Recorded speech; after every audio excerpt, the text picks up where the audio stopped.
बातमी राणा याच्या संदर्भात तहऊर राणाला 18 दिवसांची एनआयए कोठडी ही सुनावण्यात आलेली आहे। तपास यंत्रणेनं 20 दिवसांची पोलीस कोठडी मागितली होती। पटियाला हाऊस न्यायालयानं ही कोठडी सुनावली आहे। एनआयए कडून तहऊर राणाची चौकशी केली जाणार आहे। मुंबईतील 26/11 बॉम्बस्फोट हल्ल्यातील मुख्य आरोपी तहऊर राणाला 18 दिवसांची एनआयए कोठडी ही सुनावण्यात आली आहे।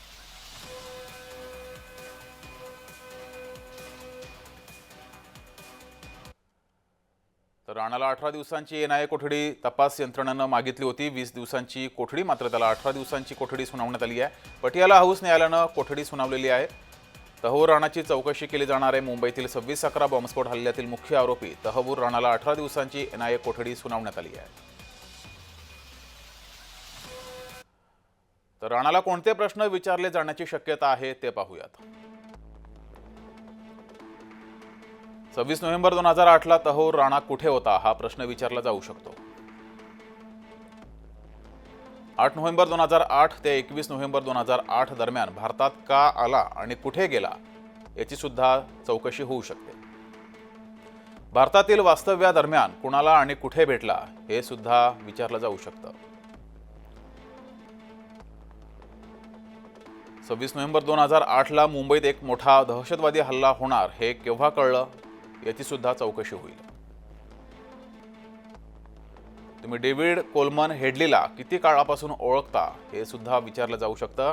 हेडली सुद्धा 26/11 तील आरोपी आहे। हेडलीला बनावट व्हिसावर भारतात का पाठवण्यात आलं याचं सुद्धा उत्तर हे शोधलं जाईल। डेव्हिड हेडलीनं भारतातील भेट दिलेल्या ठिकाणांबद्दल काय सांगितलं हे सुद्धा विचारलं जाईल।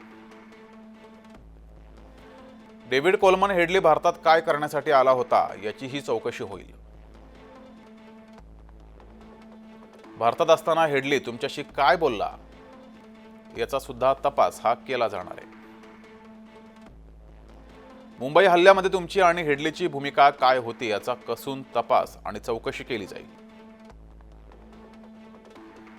डेव्हिड कोलमननं भारतीय व्हिसा मिळवण्यात कशी त्याला मदत केली हे सुद्धा विचारलं जाईल।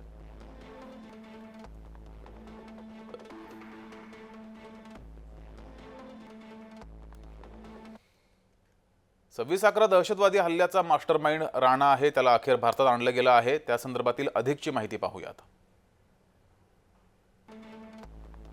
राणाला भारतात आणण्याचा खर्च किती झालाय तो पाहूया। राणाला अमेरिकेतील मियामीमधून भारतात आणण्यासाठी गल्फ स्ट्रीम G550 या लक्झरी चार्टर्ड विमानानं आणलं गेलं। या विमानाचा वापर केला। गल्फ स्ट्रीम G550 विमान एखाद्या आलिशान हॉटेलपेक्षा कमी नाहीये। 2013 मध्ये बनवलेलं Gulfstream G550 ultra long range mid size श्रेणीमधलं विमान आहे। विमानाची कमाल क्षमता 19 प्रवाशांची आहे। विमानात 9 बेड कम सीट 6 बेड देखील आहेत।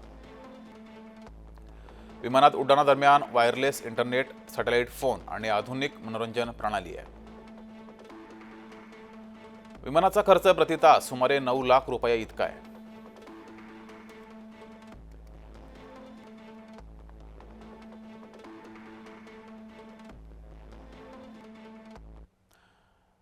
तर राणानं हेडलीला साथ दिली होती त्या संदर्भातील सुद्धा माहिती पाहूयात।